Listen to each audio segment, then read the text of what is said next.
ഞാൻ ഡോക്ടർ അബ്ദുൽ സത്താർ.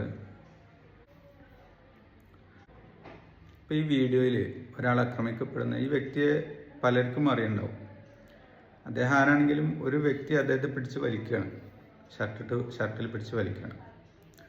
അപ്പോൾ ഇത്തരം ആൾക്കൂട്ട ആക്രമണങ്ങൾ വളരെയധികം അപകടം ഉണ്ടാക്കും. ഇതിൽ നമ്മളാരെങ്കിലും സാക്ഷിയാവുകയാണെങ്കിൽ നിർബന്ധമായിട്ട് ചെയ്യേണ്ട 2-3 കാര്യങ്ങളുണ്ട്. ഒന്ന്, കായികമായിട്ട് ആക്രമണത്തിൽ നിന്നും അദ്ദേഹത്തെ പിന്മാറ്റാൻ കഴിയുകയാണെങ്കിൽ അത് ചെയ്യണം. ഇനി അതല്ലാന്നുണ്ടെങ്കിൽ പോലീസ് അധികാരികളെ അറിയിക്കുകയാണെങ്കിൽ അത് ചെയ്യുക. ഇനി അതല്ല ആളുകളോട് ആക്രമിക്കല്ലേ എന്ന് പറഞ്ഞ് ചെയ്യാൻ പറ്റുകയാണെങ്കിൽ അത് ചെയ്യുക. ഇനി അതല്ല ഇതിൽ വീഡിയോയിൽ പെട്ട് കഴിഞ്ഞാൽ, ഇപ്പോൾ വീഡിയോയിൽ പെട്ട് കഴിഞ്ഞാൽ ആരാണോ പെടുന്നത് അദ്ദേഹം രക്ഷിക്കാൻ ശ്രമിക്കുകയാണോ അത് ആക്രമിക്കുകയാണോ എന്നൊന്നും വീഡിയോയിൽ വ്യക്തമാവില്ല. അപ്പോൾ അധികാരികൾ കേസെടുക്കുമ്പോൾ, നടപടിയെടുക്കുമ്പോൾ ആ വീഡിയോയിലുള്ള എല്ലാവർക്കെതിരെയും നടപടി വരും.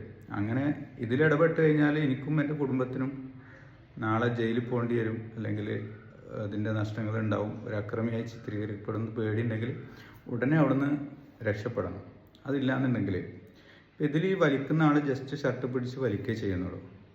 പക്ഷെ അതിൻ്റെ ഭവിഷ്യത്ത് പിന്നീട് വരുന്ന ആളുകൾ വട്ടം കൂടി പലരും പലതും ചെയ്യുന്നുണ്ട്. പിടിക്കുന്നുണ്ട്, വലിക്കുന്നുണ്ട്, അടിക്കുന്നുണ്ട്, അങ്ങനെ ചെയ്യുന്നുണ്ട്. ഇതിൽ ഈ ആൾക്കൂട്ടത്തിൽ പല മാനസികാവസ്ഥയുള്ള ആളുകളുണ്ടാവും. ഏതെങ്കിലും ഒരുത്തനെ അവൻ്റെ മുഷ്ടിയൊന്ന് ചുരുട്ടിയിട്ട്, ഇപ്പോൾ ഈ ഇടത് ഭാഗത്ത് ഈ ചിത്രത്തിൽ കാണുന്ന ഈ ഭാഗത്ത് വാരിലിന് താഴെ നിന്ന് അമർത്തി ശക്തമായിട്ടൊന്ന് ഇടിച്ചു കഴിഞ്ഞാൽ അവിടെ സ്പ്ലീൻ ഉണ്ട്. അതിന്ന് ബ്ലഡ് വന്നു കഴിഞ്ഞാൽ പുറത്ത് പരിക്കൊന്നും ഉണ്ടാവില്ല, പുറത്തൊരു കലയൊന്നും ഉണ്ടാവില്ല. ഇപ്പോൾ മുഖത്തൊരു ഇടി കിട്ടിക്കഴിഞ്ഞാൽ ഇവിടെ കല്ലച്ച് കഴിഞ്ഞാൽ നമ്മൾ ഉടനെ അടി നിർത്തും. അല്ലെങ്കിൽ മൂക്കുന്ന് ചുണ്ടുമെന്ന് ബ്ലഡ് വന്നു കഴിഞ്ഞാൽ ഒരു മനുഷ്യപ്പറ്റുള്ള ആളുകളാണെങ്കിൽ അക്രമം ഉടനെ നിർത്തിയിട്ട് ആ വ്യക്തി എന്ത് ചെയ്യും, ഒരു പ്രഥമ ശുശ്രൂഷ നൽകും. പക്ഷേ വയറിനും ഇവിടെ കൊണ്ടുകഴിഞ്ഞാൽ എന്തുണ്ടാവില്ല, പുറത്ത് പരിക്കുണ്ടാവില്ല.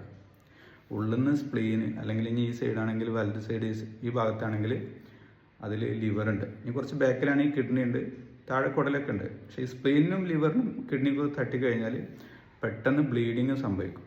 ബ്ലീഡിങ് സംഭവിച്ച് കഴിഞ്ഞാൽ അപ്പൊന്നും സംഭവിക്കില്ല. 1-2 മണിക്കൂർ അദ്ദേഹം എണീറ്റ് നടക്കുന്നുണ്ടാവും, ഇരിക്കുന്നുണ്ടാവും, വെള്ളം കുടിക്കുന്നുണ്ടാവും. പക്ഷെ ഇപ്പോൾ അതിനുശേഷം ബ്ലീഡിങ് കൂടിക്കഴിഞ്ഞാൽ വയറിൻ്റെ ഉള്ളിൽ അദ്ദേഹത്തെ ഈ ജീവൻ നഷ്ടമാകാൻ വരെ അത് കാരണമാകും. അപ്പം ഇത് ഇപ്പോൾ മുഖത്ത് പരിക്കുവന്ന് നമ്മൾ ശ്രദ്ധിക്കും, പക്ഷേ ഇത് അറിയില്ല. അതാണ് അതിൻ്റെ കുഴപ്പം. ഉള്ളിൽ മറഞ്ഞു കിടക്കുകയായിരിക്കും. അപ്പോൾ അത് ജീവൻ നഷ്ടമായി കഴിഞ്ഞാൽ ഈ ആക്രമണം ചെയ്തവർക്കൊക്കെ തീരാ ദുഃഖത്തിന് അത് കാരണമാകും. അപ്പോൾ ഇത്തരം സാഹചര്യങ്ങൾ ഒന്നല്ലെങ്കിൽ കായികമായിട്ട് തടയണം, അതല്ലാന്നുണ്ടെങ്കിൽ അവിടുന്ന് രക്ഷപ്പെടണം, അതല്ലെങ്കിൽ അധികാരികളെ അറിയിക്കണം, അതല്ലെങ്കിൽ ആളുകളെ പ്രേരിപ്പിച്ചിട്ട് അക്രമത്തിൽ നിന്ന് പിന്തിരിപ്പിക്കണം. അതെന്ത് തെറ്റ് ചെയ്തോട്ടെ. ഇപ്പോൾ ഈ അക്രമത്തിന് ഇരയാകുന്ന ആൾ എന്ത് തെറ്റ് ചെയ്താലും അതിന് നടപടി എടുക്കേണ്ടതും അതിന് ശിക്ഷ നൽകേണ്ടതും പോലീസും കോടതിയാണ്. അത് ജനങ്ങളല്ല നൽകേണ്ടത്.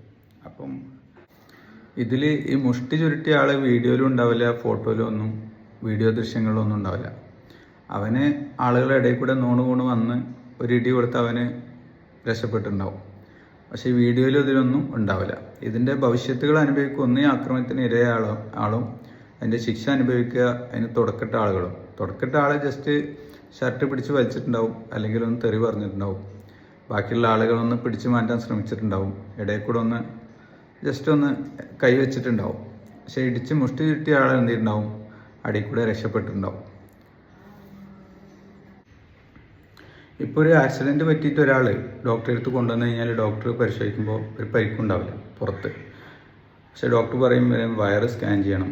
കാരണം ഡോക്ടർ പരിശോധിക്കുമ്പോൾ ഇവന് വയറിൻ്റെ ഉള്ളിൽ സ്പ്ലീനോ ലിവറിനോ കിഡ്നിക്ക് എന്തെങ്കിലും പരിക്ക് സംശയിച്ച് കഴിഞ്ഞാൽ ഡോക്ടർ സ്കാൻ ചെയ്യാൻ പറയും. കൂടെ കൊണ്ടുവന്ന ആളെന്ത് പറയും, സാറേ അവന് പരിക്കൊന്നുമില്ല, അവന് പുറത്തൊന്നും ഇല്ലല്ലോ, പിന്നെ സ്കാൻ ചെയ്യേണ്ട കാര്യം എന്താണെന്ന് ചോദിക്കും.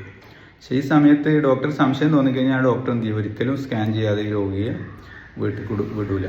എന്തിനാണെങ്കിലും നിർബന്ധമായിട്ട് സ്കാൻ ചെയ്യാൻ പറയും. കാരണം ഉള്ളിൽ ഇതിന് പരിക്ക് പറ്റിക്കഴിഞ്ഞാൽ പുറത്ത് മുറികൾ പോലെയല്ല.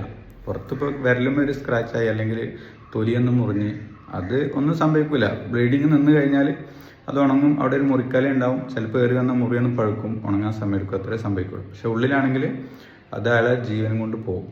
അപ്പം ഈ സ്പ്ലീനും കിഡ്നിക്കും പറ്റിക്കഴിഞ്ഞാൽ പരിക്കുണ്ടാവും. അപ്പോൾ ഇത് ആൾക്കൂട്ട അക്രമത്തിൻ്റെ ഇടയിൽ എന്ത് ചെയ്യില്ല, നമ്മൾ തിരിച്ചറിയില്ല. അപ്പോൾ ഇത്തരം സാഹചര്യങ്ങൾ ആരെങ്കിലും സാക്ഷിയാവണമെങ്കിൽ ഈ പറഞ്ഞ കാര്യങ്ങൾ ചെയ്യണം, അല്ലെങ്കിൽ തടയണം, അല്ലെങ്കിൽ അധികാരികളെ അറിയിക്കണം, അല്ലെങ്കിൽ പെട്ടെന്ന് അവിടുന്ന് രക്ഷപ്പെടണം. വീഡിയോയിൽ എങ്ങാനും പെട്ട് കഴിഞ്ഞാൽ കേസ് ചാർജ് ചെയ്യാനെല്ലാം പല വകുപ്പും അതിൻ്റെ പിന്നാലെ വരും.